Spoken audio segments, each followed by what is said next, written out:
The last time anyone's seen anything from me, it was Intractable, which was the beginning of December of 2014. So that I knew if I was going to return with anything, and nothing's going to stop me from making films, but I knew that if I was going to return, I had to come back bigger, more ambitious, more thought out, more brutal. So I assembled the best team I could to get the job done.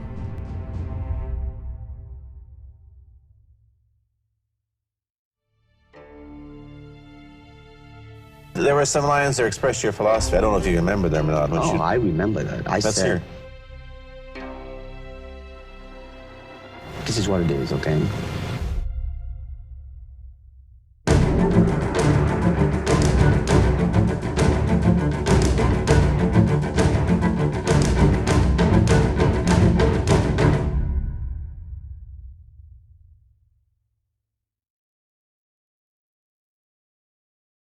I started previs for the film probably in 2015 summer, like right after I got off my first set I'd ever been on. And it was really inspiring being on that set, and I knew what I wanted to do directly after that. And I knew it had been this film. It was creeping on my mind. You know, and I spent a good 2 months just figuring out where exactly was I going to shoot everything in this film. And, you know, I had my buddy Tristan get a fake beard, and we did some test shots there on the mountain to see, you know, how would that look on camera if I decided to do that. We went out to this river that was mostly unknown. I wanted something that was ambiguous. It just felt like it was very natural and organic. I didn't want any stone grottos anywhere. I wanted it all to just feel like it'd been there for centuries before, and it'll stay there centuries after, and, you know, it has its own history, and wanted to make sure that these students had their own history as well, and that it was all organic, all of it was natural, so it had to take place in a natural setting. I did a lot of tests with the color palette.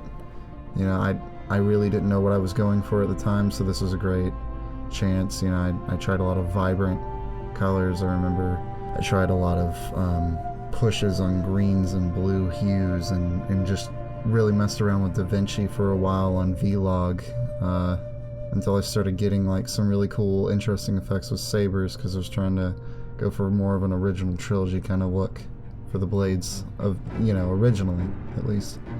I love that colored core, but we eventually moved away from that.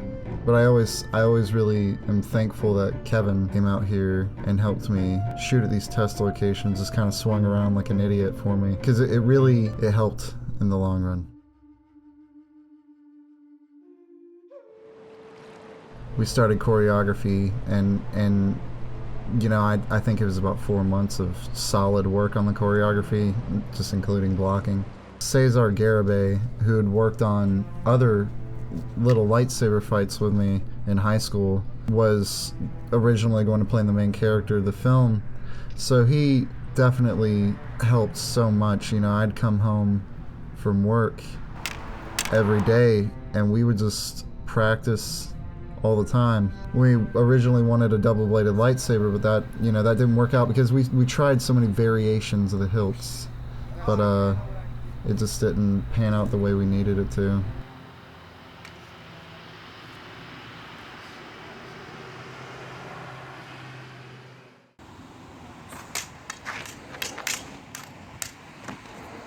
And practicing from after I got off work to sundown, we were able to kind of workshop ideas, bounce ideas off of each other as to how these characters would be, until we started to strip it down to single-bladed sabers and variations of a single-bladed hilt.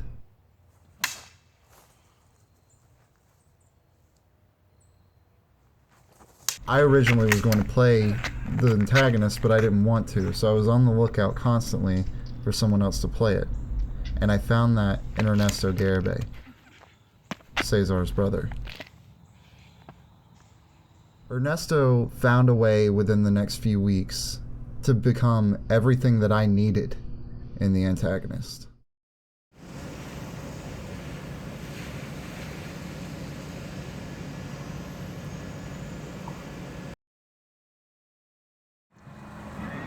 Well, my car broke down, and for some reason, it happened on the same day I saw Mr. Scimeca, so yeah, you take it right here.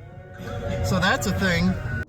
Jesse was originally just going to help me shoot it because I'd helped him with Marvel Knights, but with a lot of complications, Cesar could no longer be the protagonist of the film. I had to kind of cast Jesse. I looked at him, I was like, well, do you think you could do it? He's like, well, I've always wanted to act. So we just we went straight from shooting a rough draft of Cesar to just going up to the top of the mountain and practicing these sets, and me teaching him how to use this form, because I developed a form with Ernesto and Cesar that was very strong and direct, and it required a lot of philosophy behind it, that I was trying to create a fight that was organic. I didn't want it to feel clean, you know. I wanted it to feel very dirty and kind of offbeat, very non-pragmatic, though I did want there to be a form to the fight, and I borrowed from Kendo, of course, but there was always this feeling that I wanted to come across in the form.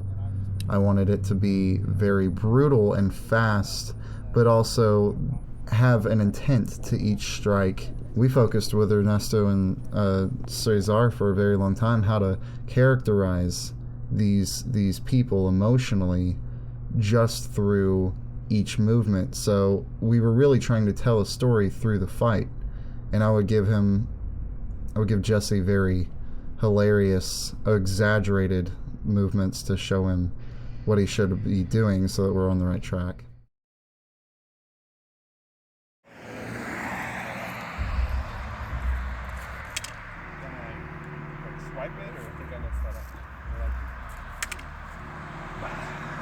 Yeah, we started figuring out how we were going to pace the fight, and once we kind of narrowed it down to exactly what it needed to be without any flourishing or without any fancy aesthetics, we started to go into, okay, so how exactly is this going to be paced? That was a good one. And we figured out that we definitely needed more to work with, so we went out to the location and shot a rough draft.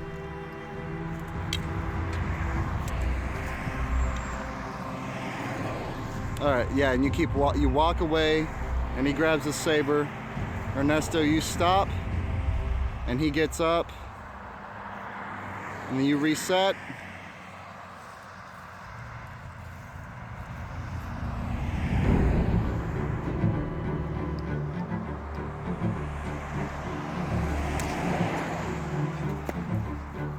And then you vert him.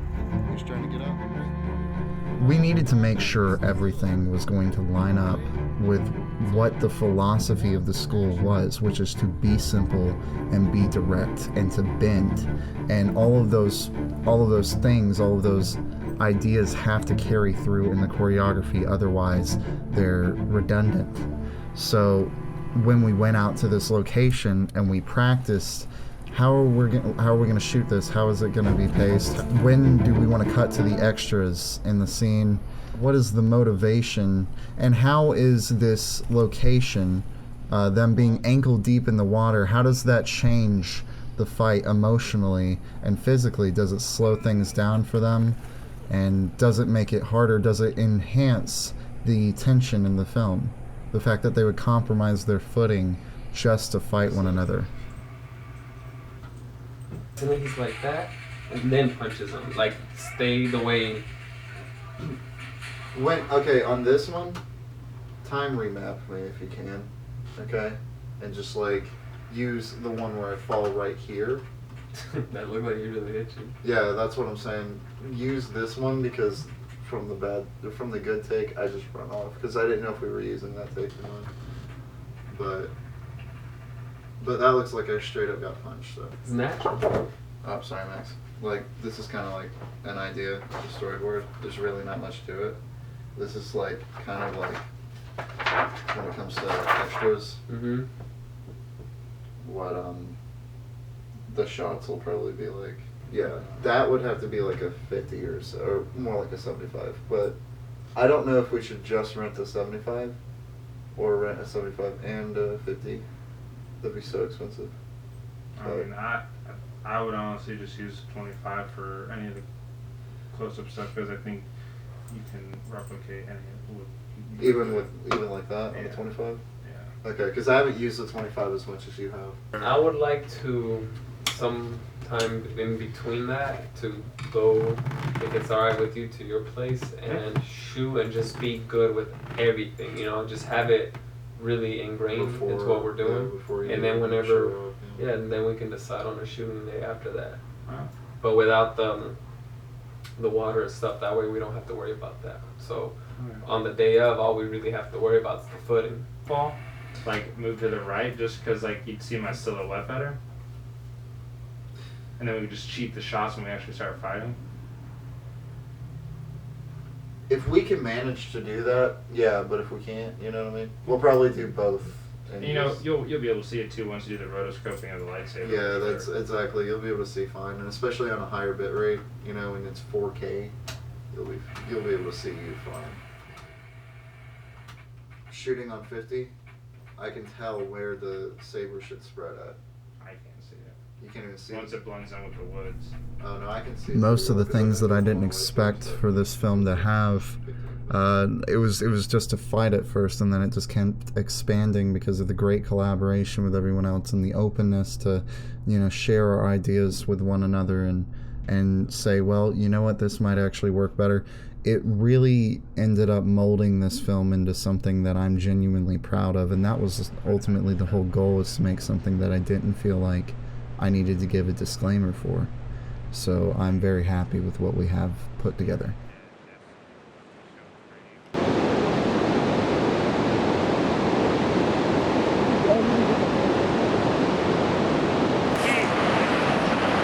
Yeah, Turn this off. Film it. I'm positive. I need to be farther away from you.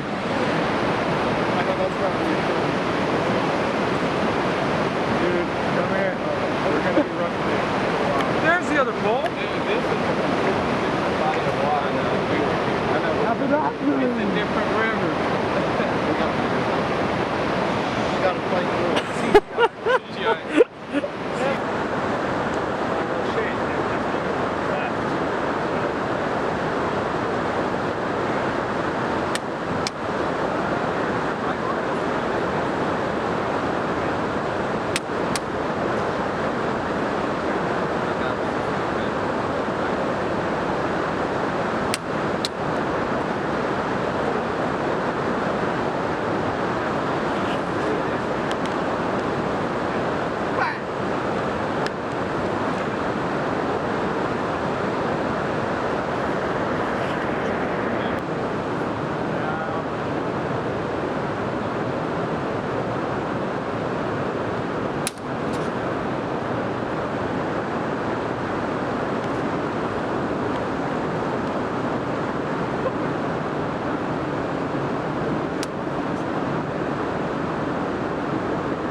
It wasn't even just that.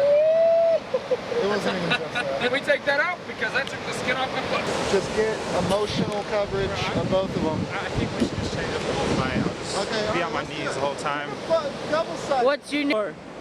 Marvel Spider-Man, follow me on YouTube, Twitter, Facebook, Gmail. Are there any? How does this burger make you feel, Heath?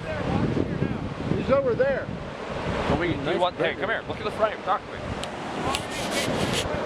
What I'm trying to think of, because you want to play with the sky and what you have here with the water, right? I mean, you're still going to be running with that. Oh yeah, I'm gonna do crazy with the stuff. Okay, so that's why I've got it framed this direction. Now, I don't know if you want to change anything, because to be honest with you, I kind of want the image to go from like the light to the darkness, so that even his lightsaber is going to stand out even more prominently. I don't know. Just push that ND filter a little bit more. Heath, That's too much to am I going to be in this shot? I don't know. Hold on. Alright, radio. No, you're good. Alright. That was a lot. I didn't mean to troll that.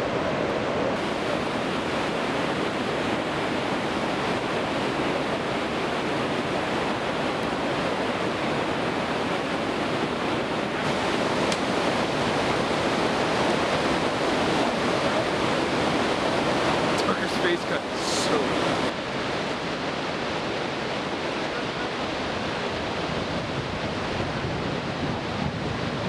He's not wet.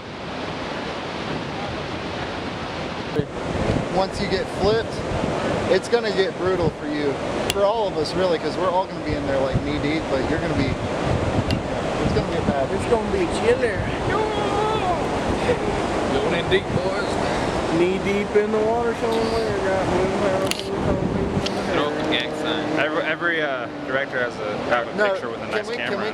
Can we get that shot, that director shot? From Pipe from Home Depot. Yep.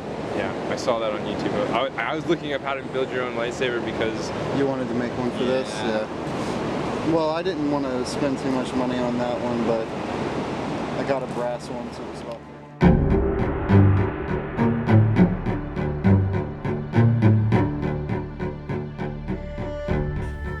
Hey, it's Randy Boettcher here, and Heath has asked me to do a little bit of taping of my workflow process. I'm just working on setting the levels and mixing the final product, the score. As for instruments, I use a lot of East-West instruments, East-West Quantum Leap, for a number of reasons. Number one, they are just plain and simply well-programmed instruments. They sound great.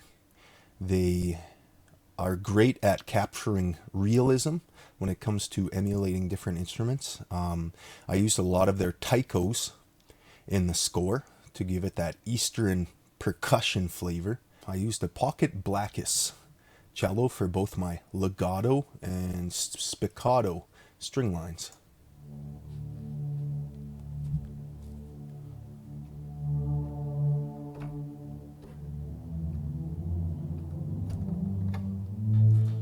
It'll probably sound really muffled in the actual recording, but yeah, it is what it is.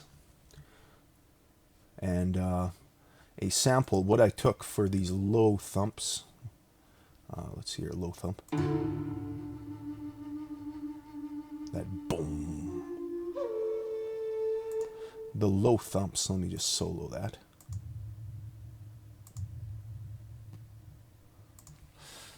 What I did there is I took a big taiko sample, the East-West taiko, the lowest one, I think it's a 60-inch taiko, and I ran it through a bunch of filters so it just captured the low rumble, and I sampled that, and that's what I use for my low thumps. Yeah, I run the video in a separate track. I usually turn the audio off, it helps me to work better, but when I need to, I turn the audio on. Here's the beautiful, probably my favorite scene in the whole of the film, School of War. I just loved scoring this part.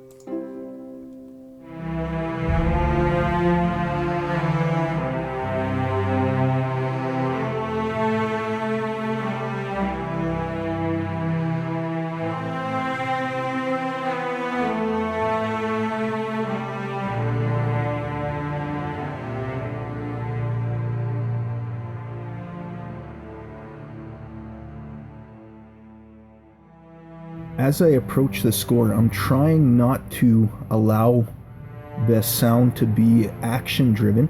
Basically, whenever something happens, I'm trying not to highlight that, but I'm trying to highlight what's going on internally between the characters. Mainly, the biggest thing that has been driving me as I score this is the relationship between the main character and, as you'll see, there's a girl on there. Kind of a love story you see happening there. And the main theme that I've been developing has been based around their love. It will also go to highlight more intense moments. You'll hear it sound lovely and beautiful, but you'll also hear it dark and very emotional at points.